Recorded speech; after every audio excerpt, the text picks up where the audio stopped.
I think Cotto, he has a strong will, very strong will.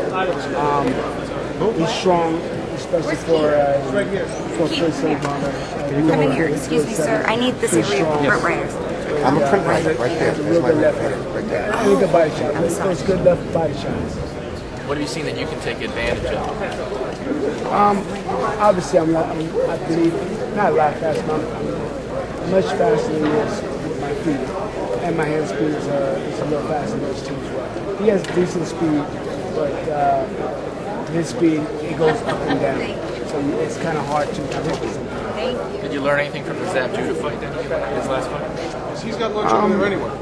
Yeah, I mean, I learned that, when he gets hit sometimes early, he starts slow, but he's early in the wild flat, that he's consistent in his attack. And he has those pretty good, like I said, all his power was on the left side, so he's left-handed, so he's pretty strong with his left.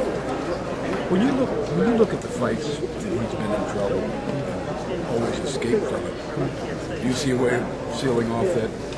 Well, I mean, the fights that he's been in trouble with, a lot of those guys, like Chapter Quarter was basically too small, and Torres, wasn't in the best of shape to be able to finish him. And also Zab Judah, he wasn't in the best of shape to finish him off as well.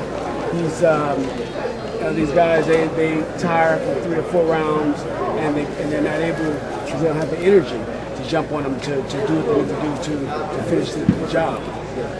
I believe Torres had 2 weeks of notice to fight Cotto, and they could finish him off. He just didn't have the stamina. Have you fought anyone who focuses so much on the body as much as he does? Yeah. My career coming up as a professional fighter, I fought many guys that just focus on my body because they believe I was just a boxer. And they believe they can go to my body. And that's probably why I developed such a good body attack myself.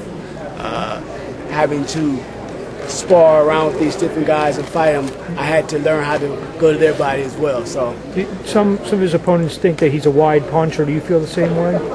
He's definitely a wide puncher. He's a wide puncher. I think his arms are a little shorter than mine, and maybe that's what gives him his extra little snap with his leg. He has pretty big legs, and maybe that gives him the extra punching power with the body shots. Have you noticed that early on, or maybe sometimes if he gets in trouble, he has a tendency to foul or go low? I mean, is that something you can game plan for? Or? Yeah, I mean, I know that he goes low, and I remember when I was doing my body shots, Eddie Cotton called me for a couple of my. He's the only ref in my professional boxing career that's ever took points away from me twice. He took a point away from Demetrius Savalas, and he took a point away from me for Justin James Black, and that was for low blows. So I noticed that sometimes when he gets hurt, maybe he's a little dinged, and he just can't judge where he's throwing the shots at, and it happens. I'm not sure if he's doing it on purpose or not, but I know every time he gets hurt, he tends to go to the body or to low blow. Do you think this could be, his trainer was saying this could be a war, but do you think that this could be a brutal fight? It can be a brutal fight if I allow it to be a brutal fight, which I probably will, because I love to fight. In other words, you're not going to try to just keep it as a boxing match as much as you can? No, definitely. I love to fight. I believe I'm the bigger man anyway. Being that I'm coming down from 154 to 47. He's obviously weighs more, but I have a lot of muscle mass that I lose and come down to 47. I've been in the ring with 54-pounders, 60-pounders. Winky's fought at 170. So I've been there with big guys. Vargas was a pretty good puncher. He had Trinidad on the canvas, and I took his punches very well. So I'm pretty strong. Physically, I have a pretty strong armor around me to be able to deal with, I believe, his type of punching power. So why you're eager to fight a more dangerous, frankly, a less intelligent fight than you need to fight just to want to? No, not a less intelligent fight. It's still going to be intelligent, but I'm not the type of guy that is going to run away from my opponent for the whole fight. I don't like to sit there and jump around and dance. It makes the fight boring for the fans, and it makes it boring for myself. I like to be in there mixing it up. That's just the way I was brought up in California, fighting with a lot of the Hispanics. You know, even when like I said, when we sparred, my father would say, just stay there and just fight with them, because they would get mad because I moved too much and I was so fast, so much faster than they couldn't hit me. So I guess I built a pretty good armor as far as taking the punches. As you see, when I fought Vernon Forrest here, and I went down again. You know, I walked away. I basically boxed for 1 round and went right back at him and started fighting some more until the final bell, 12th round. So, like I said, I have a strong armor and I'm willing and ready to fight. Are you training? Is there anything you're doing differently in terms of your training for this particular fight? No, there won't be anything different. I'm going to train very hard. My father has a very strict regimen that he has me on.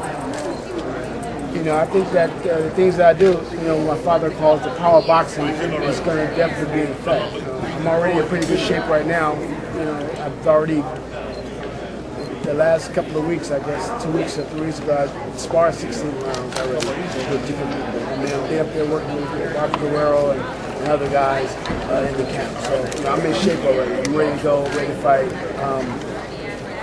And now what I do is just tune up my skills, sharpen my tools, make sure that my defense is tight, make sure that, you know, the counter punch is tight, make sure that my punches are being delivered the right way, and make sure that, you know, I don't overtrain, make sure that I keep my mental together where the shots come. I think when I fight, I'm going to be razor sharp. I know I'm going to be razor sharp. You know, I don't have to worry about making weight. I don't have to worry about, you know, getting in shape when I go to camp. The only thing I'm worried about is being sharp and worrying about how I'm going to dissect and attack Miguel Cotto. Shane, why is this a good style matchup for you? I think it's a great style matchup for me because Cotto comes right to me. He can't box a little bit. I've seen a few tapes of him boxing a little bit. But I think that stylistic-wise, the way he fights, his timing, and the way he throws his shots, his punches, it's something that I've seen all my life. It's something that I've been in the ring with all my life. So it's kind of like that cake over there that they're feeding me, that type of style. If it was more of a boxing style, then it would probably be maybe a more difficult fight for me to figure out how to be more, you know, strategic. But being that he's going to be right in front of me, he's going to be banging and punching, that's something that I like. That's right up my alley. So if you get through this, and it's going to be difficult, you get through this and fight Mayweather, that's a whole different deal, isn't it? It's a whole different type of fight. They have to work on different things. I work on foot movement, foot speed to get to him so I can be able to punch him. Work on more speed instead of the power. Because he does not come right